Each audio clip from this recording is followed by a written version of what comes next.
What's up, guys? I haven't done one of these in a while. This is episode 3 of Target Practice. My name is Aaron Brown. I'd like to welcome you. If you haven't done it already, be sure to click that subscribe button and give this video a like and any other videos that you like on my channel. And make sure you don't miss any of the videos I post weekly because I'm trying to keep up with the content, and so your support helps make that possible. So I haven't done one of these in a while because there really hasn't been a whole lot that's gone on since E3. Summer is kind of the dead area where you get some news, but none of the big news after E3 because everybody's already, for lack of a better term, spent their load. And so everyone just kind of waits for Comic-Con to see what other big news comes out of there. And right after that, I believe, is Gamescom, then Paris Games Week, and then just the slew of releases that come out. So I wanted to kind of go over some of the big highlights for me that came out of Comic-Con this last week. But before I get into that, an explanation for this. Let's start by saying if you haven't played basketball since before probably high school, it's not a good idea to try and take it up again. And it's certainly not a good idea to go running after a ball that's gone out of bounds when it has absolutely no consequence on the game whatsoever. So I took a straight header, skidded for about a foot down a little gravel hill, tore up my arm, my shoulder, my knee. It was a lot of fun. A lot of blood, a lot of sweat, a lot of tears coming from me, right? Let me tell you about that. So let's go ahead and get this started. Got my little paperwork here. I'm going to start with just some of the big news or announcements that came out of Comic-Con. I almost said E3. That came out of Comic-Con. And then I'm going to go into all the major trailers that really stuck out to me or that made a big splash whenever they were released. So let's go ahead and start with the news. The first big news came towards kind of the end of the Comic-Con 3 or 4 day cycle. I'm not sure which it is. One day I will go. I will go and I'll do the show live. Hopefully. Brie Larson has officially been cast as Captain Marvel. To me, this is just perfect casting. Everybody, after The Room, and she won her Oscar, it was really kind of just started as rumors and murmurs, and today, over Comic-Con weekend, it was actually confirmed. And Marvel is really, really great about grabbing up stars right before they have that first major hit. And sometimes, directly after. I mean, they grabbed Chris Hemsworth right before he became the big star that he is and the household name. Chris Evans, he already had a pretty substantial acting career, but this has put him more at the forefront. And, of course, there's Robert Downey Jr. But Marvel is really, really great about getting actors and actresses who are right on the cusp of breaking into mainstream and becoming household names. And so this was a really great grab for them, and I'm very, very excited to see what she does. She was fantastic in Room, and she's someone who I've actually been watching for a while. I honestly cannot remember the name of the show that she did a few years ago.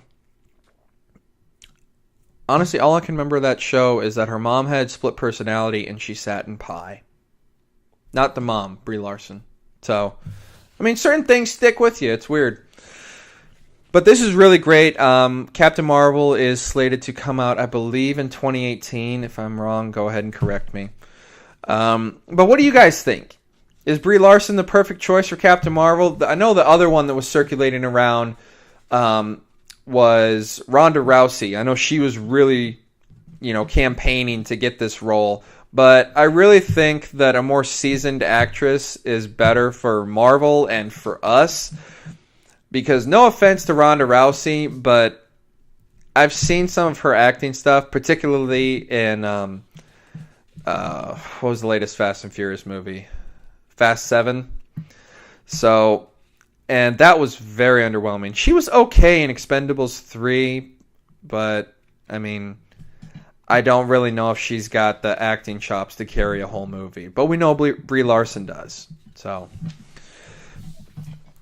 next up, Michael Keaton has been confirmed as the Vulture in Spider-Man: Homecoming.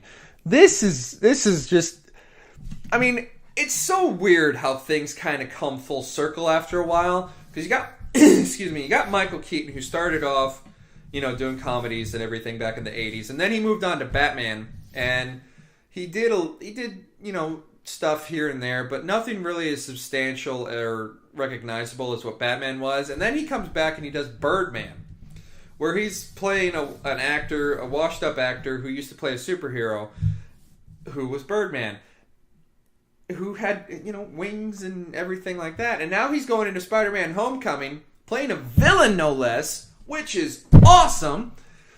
And he's going to be Birdman again, essentially. He's going to be the Vulture. This will be the first time we've ever seen Vulture on the big screen. Live action, anyway. Can't say for sure if there's ever been an animated Spider-Man movie in theaters. If there has, I probably missed it. But I'm really excited for this. They showed off some concept art for it, and it looked really, really cool. They got Spider-Man fighting Vulture. And Vulture was actually the villain that Sam Raimi originally wanted for whenever he was going to do Spider-Man 4 before they rebooted it and it became the Amazing Spider-Man series, which we all know how well that went. And he wanted John Malkovich to be Vulture, which, again, that's pretty perfect casting. But I really am excited to see Michael Keaton.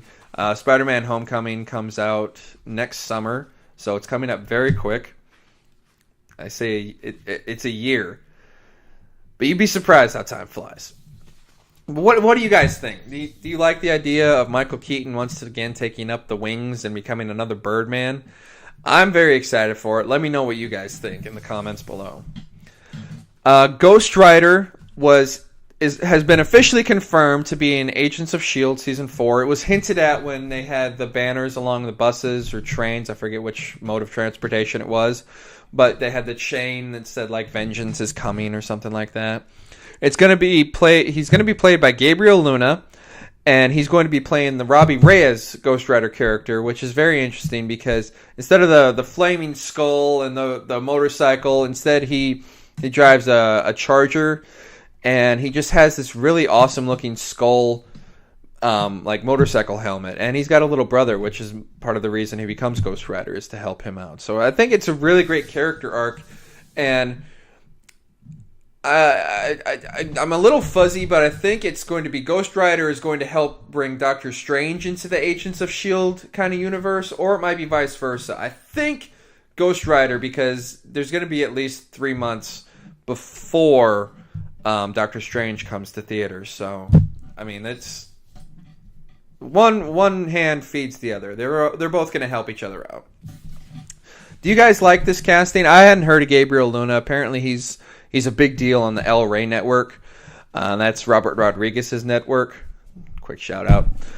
And so just let me know what you guys think. Do you want to see Ghost Rider? Do you wish it was I don't want to say the Nicolas Cage Ghost Rider, but at least that version of Johnny Blaze where he's got the motorcycle and the flaming skull. I think the part of the reason is because you got the family dynamic in this one with Robbie Reyes, and also it would be really expensive for a TV show to constantly have to do the flaming skull and flaming motorcycle.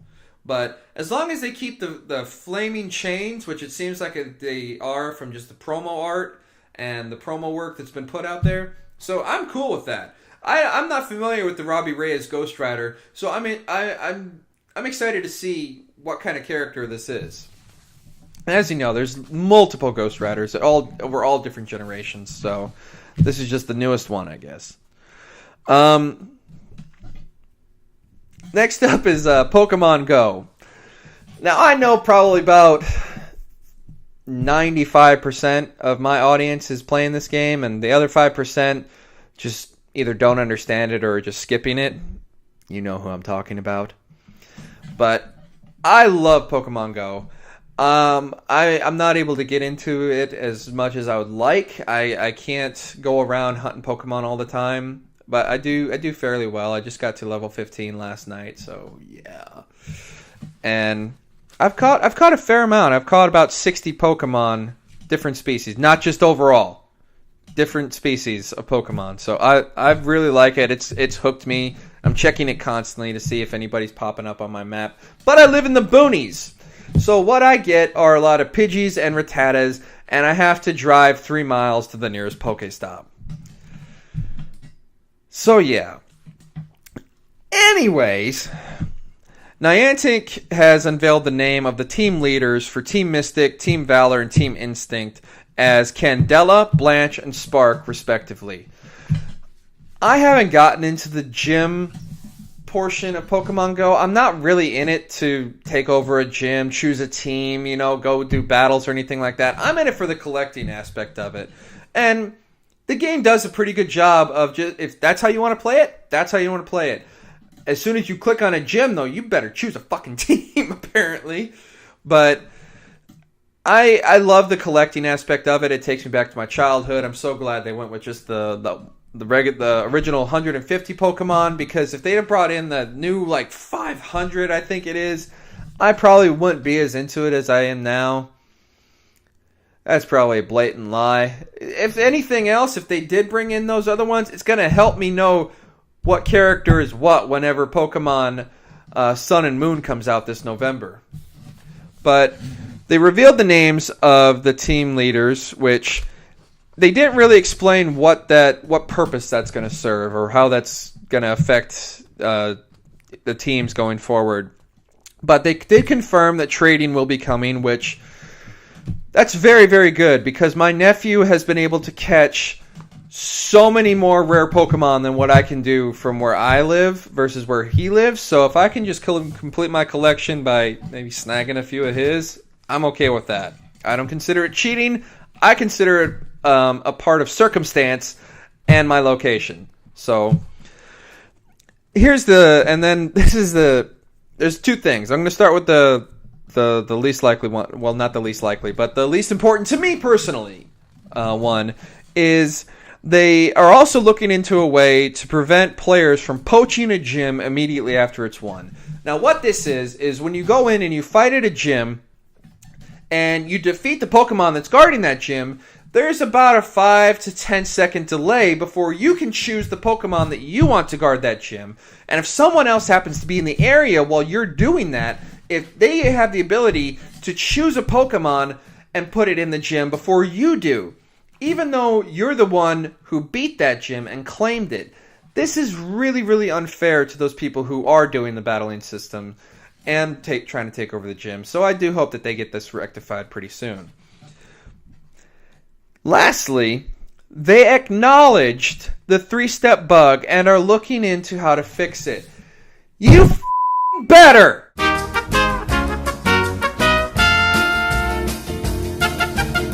Sorry. That's the whole point of this game, is being able to track Pokemon. And there is absolutely no way, the way that the game is now, to track anybody. Even the Pokemon that show up on the nearby map aren't actually nearby. They are, some of the Pokemon that pop up when I'm walking around aren't even shown on the nearby. It's just, let's just throw this one out there. You can't follow a Pokemon. You can't see where he is. They'll show you a rare Pokemon on your nearby map. Oh, well, guess he's going to get away because you have no way to find out where the hell he is.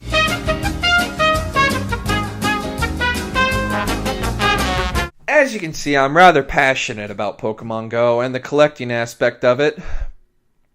What are your thoughts? Is the 3-step bug bugging you as much as it is me? Is it pissing you off as much as it is me? What team are you for? Are you Team Mystic, Team Valor, Team Instinct? Personally, it doesn't matter to me, but go team. Let me know what you guys think in the comments below, and let me know what rare Pokemon have gotten away from you because of the 3-step bug. That should be very interesting. Last two things before I get into all the trailers that were released. Sonic the Hedgehog, the little blue blur that could, is going to be getting 2 new games in 2017. The first... Well, no, I say the first. No, the first one that's going to be coming out is Sonic Mania in spring of 2017 for PS4, Xbox One, and PC. It's going to feature reimagined areas from Sonic the Hedgehog, Sonic 2, Sonic CD, Sonic the Hedgehog, and Knuckles. I think it's Sonic the Hedgehog 3 and Knuckles. It's a weird title. So basically, they're going back to the original games and updating all the graphics, the functions, and adding extra little things in there for this game. And I'm kind of conflicted on this. I never had a Sega Genesis growing up, so I didn't really get into the whole Sonic the Hedgehog fandom, I guess. And nowadays, people have kind of figured out that, hey, you know, those Sonic the Hedgehog games back in the day, they weren't really that good. It was just, if you didn't own a Nintendo, this was the mascot you got. So some people got Mario, some people got Sonic. And when you were stuck with Sega, you got Sonic. And so you played with what you had and you liked it, or else you didn't play. And nowadays, people are looking back and realizing that those Sonic games really weren't all that great. So while I'm interested in Sonic Mania, I'm very tepid as far as my excitement level for this game. I'll be interested to see how well it does, just considering that they're probably going to be up-resing a lot of the old levels, and it'll be interesting to see just how much they change in the old levels to make them either more functional or more fun, or what new mechanics they implement, stuff like that. Second game that's going to be coming out in 2017, excuse me, is just called the Sonic, I think it's just the Sonic Project or something like that. It's coming out in late 2017. It's going to be to celebrate the 25th anniversary of Sonic the Hedgehog. And it's developed by the team that made Sonic Color and Sonic Generations. I honestly do not remember what the hell Sonic Color is. I don't even remember hearing about that game, but I guess it came out. Sonic Generations I remember. But I don't honestly remember that game being received very well. But the trailer they released, you get an HD Sonic standing over a burning city, and he cracks his knuckles and starts running out. And then an old school Sonic hops in, so they're definitely pulling from some of the Sonic Generations that they built, the groundwork that they built on. But as with every Sonic game, I'm curious, not particularly excited, but I am hoping to be pleasantly surprised. I have to wait until, next year to find out just how well that does, but it is interesting to note that Sonic games have been coming out for 25 years. Just a lot of them. Do you guys remember the BioWare Sonic the Hedgehog game for Game Boy? I think it was Game Boy or Nintendo DS. Yeah, BioWare, the people who make Mass Effect, actually made a Sonic game, and to my knowledge, it's the highest rated Sonic game ever released. So, I mean, that's what I'm saying is I'm a little skeptical, but I am interested to see where this goes. But let me know your favorite Sonic game. Let me know, are you still a fan of the series, even despite all of the problems that the game series has had over the years? Let me know in the comments below. Let me know if you're looking forward to, I guess, Project Sonic in 2017 or Sonic Mania. See if it's going to scratch that nostalgic itch you need. Lastly, and this is something I am actually very excited about because I never had one. Nintendo showed off the Nintendo Entertainment System NES Classic Edition. It comes with 30 pre-installed games, HDMI support. However, it will not connect to the internet for any additional downloads, and it will not take your old cartridge. The thing is actually only about this big. Like, the actual NES controller that it comes with almost dwarfs just the system. And that's pretty impressive. I'm very excited for this.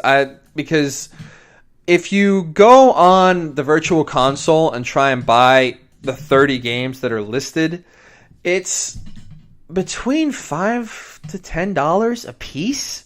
So to get all 30 of these games for $60, no less. $60 for this whole console. Comes with 30 games, hooks up to your HD TV. I'm in. I am so in. I recently hooked up my old Super Nintendo, which still worked. By the way, it still worked. Plugged it. I had a CRTV. I still have a CRTV, and I plugged it in. Thing turned on immediately. Plugged the game in. Was able to play Super Mario. All of them. I have Super Mario All Stars, so I had a a whole buffet of Super Mario to choose from.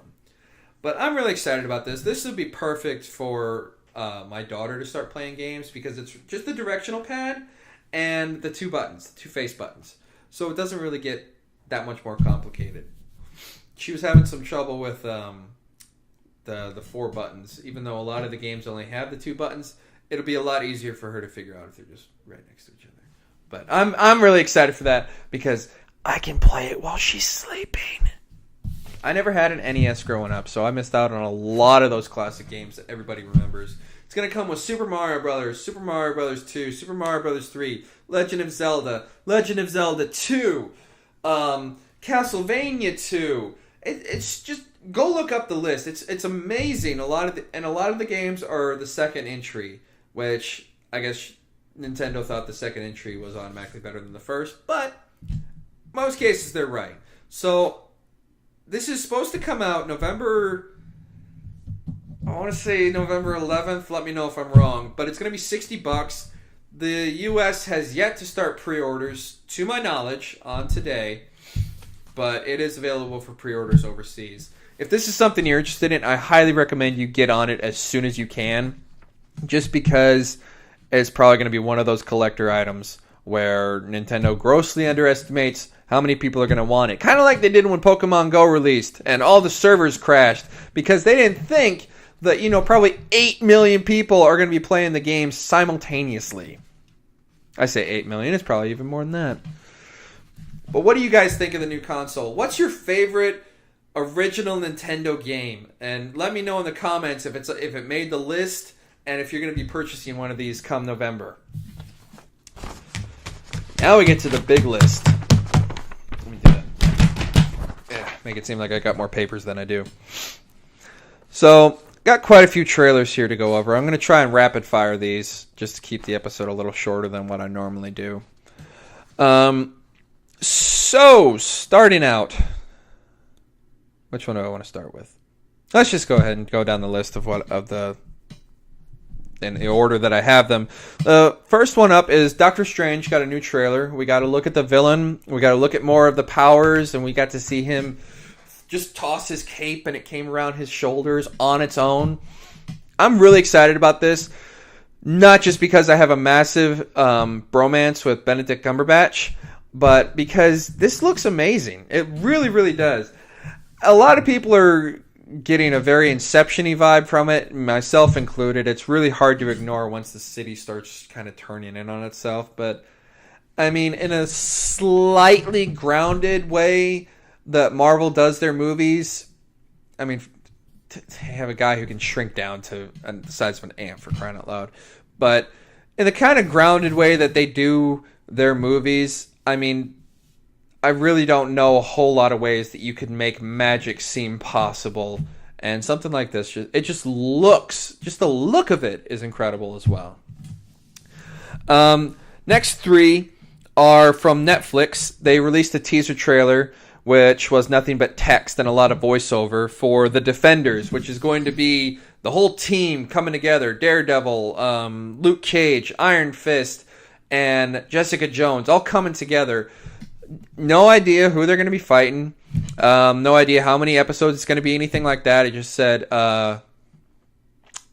pretty sure it's coming next year. I don't know if it's beginning or end of next year. Probably towards the end of next year, honestly, because I think Iron Fist comes out at the beginning of 2017. But we did get our first look at Iron Fist. Nice little segue right into the next one. We get our first look at footage from Iron Fist.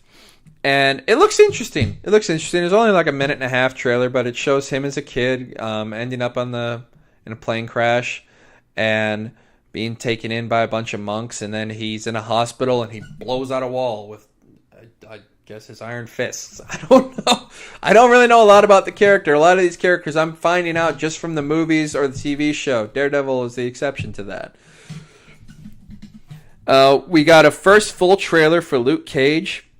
Which, Luke Cage, I thought he was an interesting character when he was in Jessica Jones, but part of the reason why he didn't really click with me was because we're seeing it from Jessica's eyes, so we don't really get a whole sense of the character. Yeah, he had kind of an arc through Jessica's story as well, but this is going to be his whole series as a whole.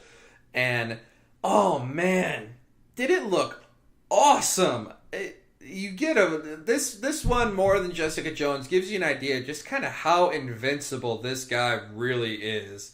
I mean, he busts into, I'm assuming it's some kind of drug lord house or something like that. Rips a car door off to go in and block some bullets, which I guess he's trying to save his shirt maybe a little, but he goes in there and just everybody's shooting. People are getting thrown through walls, up through ceilings. He kicks down a full metal door after slamming a guy's face into it. I mean, just the epitome of a badass, basically. And it looks really, really good. It's going to be coming in September, so it's very, very soon, just a couple months away. Definitely going to binge watch that one over the weekend like I do all the others. What I haven't decided yet, though, is if I'm going to go back and watch Jessica Jones before Luke Cage comes out, just to get kind of a refresher course on his story arc. Next up is Legion. This is an FX series that's coming next year. It's a partnership between Marvel and Fox. It's based in the X-Men universe, and it's going to be created by Noah Hawley, who helped bring Fargo to TV, which if you haven't seen that series, you are missing out on some of the best TV on TV and cable, satellite, whatever you got. It looked really cool. I did not really get a whole sense of what the story is or what the overarching plot is going to be from this trailer, but I mean, the visuals are just incredible. They're absolutely trippy. It's kind of like this guy seems to have rogue-like powers, the X-Men Rogue, where she touches someone and she gets their power. He seems to have that, but like I said, I can't really tell from this trailer. So go look at it for yourself. Let me know what you guys think it is in the comments below. All right, now we're getting into some of the big ones here. Let me do a couple more TV ones first. First up is The Flash Season 3, which we know that the Season 3 premiere is going to be called Flashpoint, which those of you who don't know is from Flashpoint Paradox, taken from the comic book, in which Barry goes back and saves his mom and just completely screws up the modern timeline. He comes back, he's not Flash, Batman is Bruce Wayne's dad, and Joker is Bruce Wayne's mom because Bruce Wayne was the one that got killed instead of his parents, and just everything is just so weird. And I think this is going to be the way of how they bring Supergirl into the CW kind of DC universe, because up until Season 2 she's going to be on CW, and first season she was on CBS, so it was a big, big deal when Flash crossed over into Supergirl. But they've already announced that there's going to be an Arrow, Flash, Legends of Tomorrow, and Supergirl team-up episode in, I believe, November. So fairly quickly, about a month after the premiere. But it looks really cool. Flash is one of my favorite shows on TV. Grant Gustin, always phenomenal as Barry Allen. And yeah, there's I don't really want to give a whole lot away in case you haven't seen all of Season 1 or 2 yet. But definitely go watch them. They're on Netflix. Catch up before Season 3 starts. And Arrow Season 5 got its first trailer, which Arrow's been it's been rough. That's all I can say. It's been rough going through Arrow. I mean, I love Stephen Amell. I love the show, but some of the story is just, I mean, let me put it this way. Season 2 was the high point for Arrow. Season 3 just brought it way down, and Season 4 brought it up just a bit, but not nearly to the pinnacle of what Season 2 was. I don't know what Season 5 is going to look like. At this point, do we really need the flashbacks anymore? Is there any part of... Oh, God, I forgot his name. Of Arrow. I'm just going to call him Arrow. of Oliver Queen's story before he came back to Star City that we really need to know about. Apparently, because now he's going to Russia, and he's going to become one of the Russians and get his stars or something. I don't know. I'm gonna watch it, but I've dropped shows that were further along than this. And Arrow's going to really have to do something to keep me hooked. I might, if it doesn't, I'm going to watch up until the big crossover episode, and I'm going to drop it. Because it's getting really hard for me to defend the show and to find a lot of redeeming qualities. Okay, so let's go back to my first page. Justice League actually had a trailer. And it looks fantastic. It just shows Bruce Wayne, not as Batman, as Bruce Wayne, going around and trying to recruit Aquaman and Barry Allen to come join his Justice League because he knows something big and bad is coming, and so he wants to get a team together. And that's basically all that was shown, was his interactions with Aquaman, little interaction with Wonder Woman, and then we get a pretty big Flash scene. It's about almost a whole minute of him and Barry Allen just being so excited to be part of something and be able to use his superpowers. And I was pleasantly surprised by Ezra Miller as Barry Allen. Just that 1 minute of footage, it was like, okay, yeah, I like this guy. Yeah, he's fun. And you get more of Batman's wry humor and the dry delivery that works so well for him. We actually got our first look at Cyborg in full cyborginess. Made up a word there. And he has this interaction with Batman. It looked like in a sewer. And he goes, "Batman, huh? I didn't even think you were real." And Batman comes back, "I'm real when I need to be." I mean, it's just so cool. And it's so much. You can just tell just from the trailer, it's such a different tone from what Batman vs. Superman was. I won't say Batman vs. Superman was an enormous disappointment for me, but it was a little. It wasn't what I expected it to be, and in some ways I respect that. In other ways, I mean, there's no denying they gave away way too much in those trailers. I mean, literally gave away pretty much the whole movie, and then tried to cover themselves by saying, "Oh no, there's so much you haven't seen." Know what we hadn't seen? Talkie bits. Just the talkie bits. And the talkie bits weren't good. So, we got to see basically the whole final fight of that movie in a trailer. Whoever's in charge of marketing, I hope they got a pretty substantial slap on the wrist for that one. But this one looks fun. It looks really great. You get to see the interaction between Bruce Wayne and Wonder Woman too. So it's really it's kind of turned my opinion a little bit on Warner Brothers' projected release lineup, because a lot of people thought after the reception of Batman vs. Superman that basically Warner Brothers would bow out. But they've invested so much money, so much time. I mean, it's not to say that Batman v Superman did not affect it. It did. Because Justice League is now only a single movie. It's not part 1 and part 2.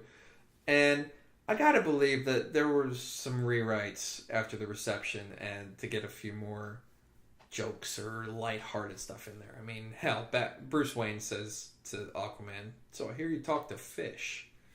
I mean, I don't imagine that would have been anywhere near Batman vs. Superman, but it's hard to say if there were any rewrites or if this is what they always planned. I mean, there's a lot of conflicting sides of this story, but I'm optimistic. Let's put it that way. I'm very optimistic towards Justice League. And I hope it does well. Because if this is going to be the direction they're taking from now on, I'm fine. I am totally fine with that. Batman vs. Superman was just such a downer in terms of tone and just kind of my personal overall disappointment with it, that I'm really pulling for Justice League. Batman is one of my favorite superheroes of all time, and Ben Affleck has probably one of my best or not my best, my favorite representations of the character, the live action character. So, please let this be good. Next up is Wonder Woman got a full-length trailer, and both of these movies, I did not realize this right away, are a full year away.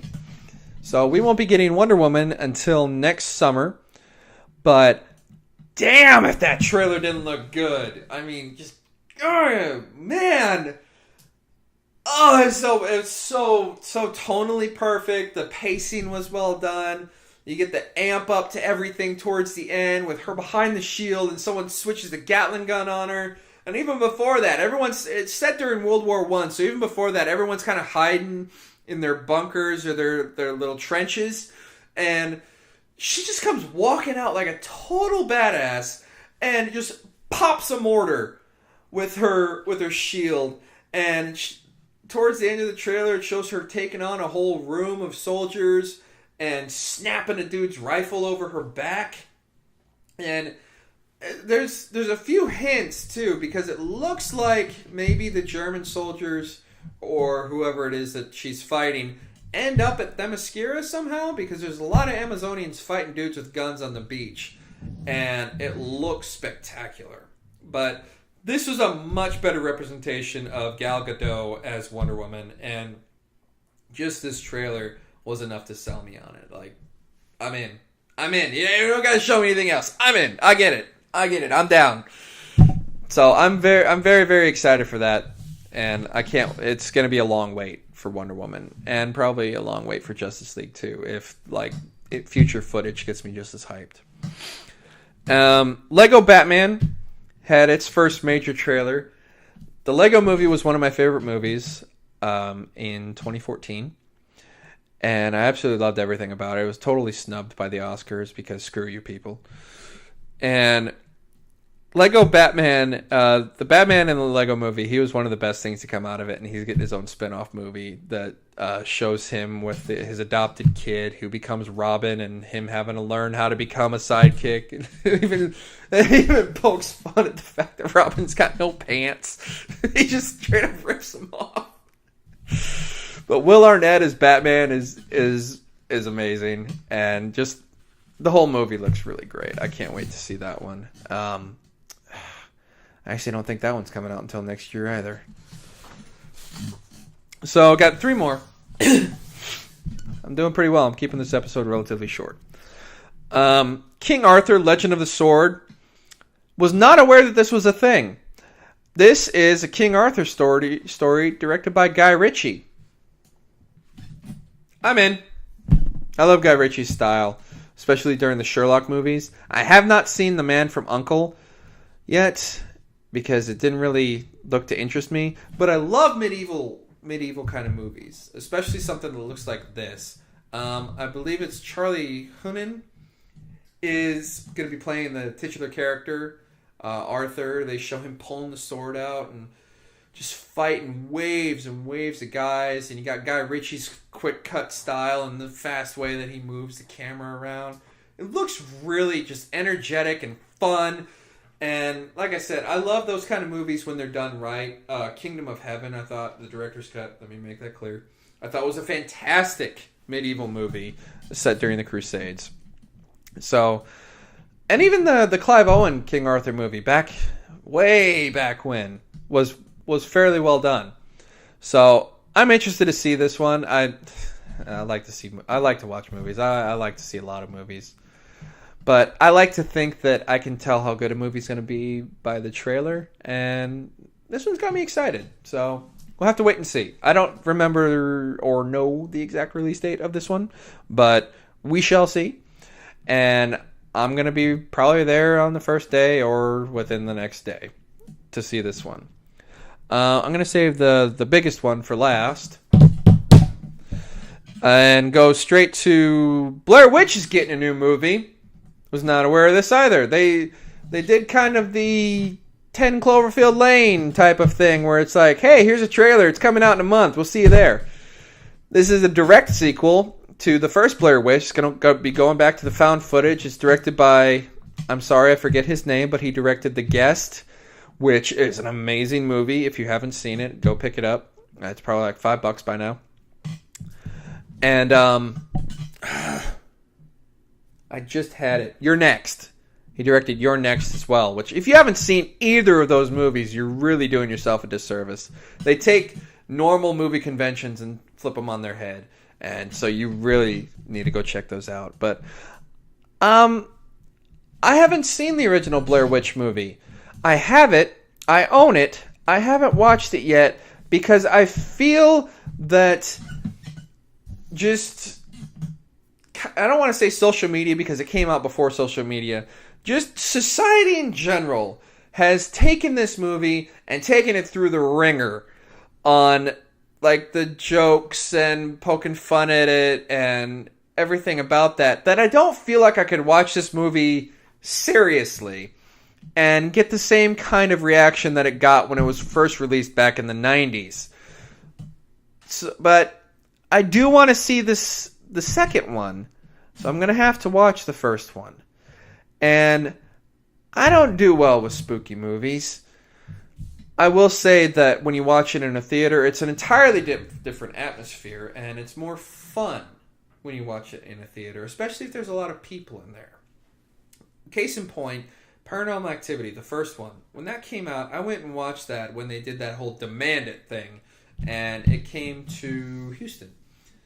And so I went and watched it, scared the ever-loving shit out of me, and I loved it. It was a fantastic experience. It's probably one of my favorite movie-going experiences. Cut to a few months later, it comes out on DVD and Blu-ray. I get it. I watch it at home. It's not as scary as I remember it to be. That's weird. So I'm thinking that this movie would be the same thing. If I don't watch it in theaters, I'll watch it at home, and I probably won't get the same reaction that I would in theaters, but I'm going to watch it nonetheless. I'm going to watch the first one, and then I'm going to try and go watch the second one and see how well I do. Maybe I can get a group of people to go with me. So I said I would save the biggest for last, and I did. I just like doing that. Kong Skull Island got its first major trailer. This is Sam Jackson, Tom Hiddleston, and Brie Larson going up against the biggest King Kong that has ever been put to film. And at more than once in the trailer, you get an idea of just how big this gorilla, monkey, whatever the hell it is comparatively. And you gotta wonder, once you see the size of him, it's kind of like when you see Godzilla walking through a city. It's like, where the hell's he hiding the rest of the time? This one particularly, because Godzilla apparently lives underwater. So that's where he goes. Nobody knows what the hell's in the ocean. That's why I don't go there. But this one, what I loved about this trailer was it looked like if Oliver Stone or Francis Ford Coppola had made a King Kong movie. I mean, it literally starts out almost like an Apocalypse Now movie or something like that. And it looks phenomenal. I mean, it is a huge, huge monkey. And the reason he's so big is because Universal is going to be coming out with, I believe in 2019, Godzilla versus King Kong. So they got to make him, comparative in size. But it really, really looks good. It's going to be interesting to see if they take the Godzilla approach to this and don't show him as much as what you would think. Because I think in the most recent Godzilla movie, he's actually in the movie for only 12 minutes. That might be overreaching. But just from what I've seen, it looks like Kong might actually be in it a little more. I mean, they're flying through the jungle. Everyone's having a good time. Got the music blaring, and a fucking palm tree goes through the front of the helicopter. You never see anything like that. And then you got Sam Jackson threatening John Goodman. Forgot John Goodman was in this. To tell him what's going on, and you get John Goodman's speech about this planet this doesn't belong to us. They're tribes and just go watch it and tell me that you're not blown away by it. But Let me know what you guys think. What were some of your favorite, not only trailers that came out during Comic-Con, what were some of your favorite announcements? Which ones did I miss that you feel I should have touched on? Did I go a little too crazy over Pokemon Go being broken? Probably. Let me know. Anyway, that's going to be the end of this episode. Thanks for joining. Be sure to hit that subscribe button so you don't miss any of the new videos that I post weekly. Like I said, I'm trying to keep up with the content, but this is not my full-time job. So I'll keep it going for as long as I can. If I lull a little bit, please don't go anywhere. I'll be back, I promise. If you like this video, click that little thumbs up. And be sure to go back and check out some of my playthroughs of the first two. I played Inside, Song of the Deep, and Alan Wake recently. And next week I'm going to be playing Abzu, which is the downloadable game from Sony. It's like, and from a couple of the guys who helped make Journey. So be sure to check back for that. Next time any major news comes up, I'll do another one of these target practice episodes. Once the news starts coming out more regularly, I'll try and do these once a week. But in the meantime, thanks for watching. Be sure to click subscribe, and I'll see you online.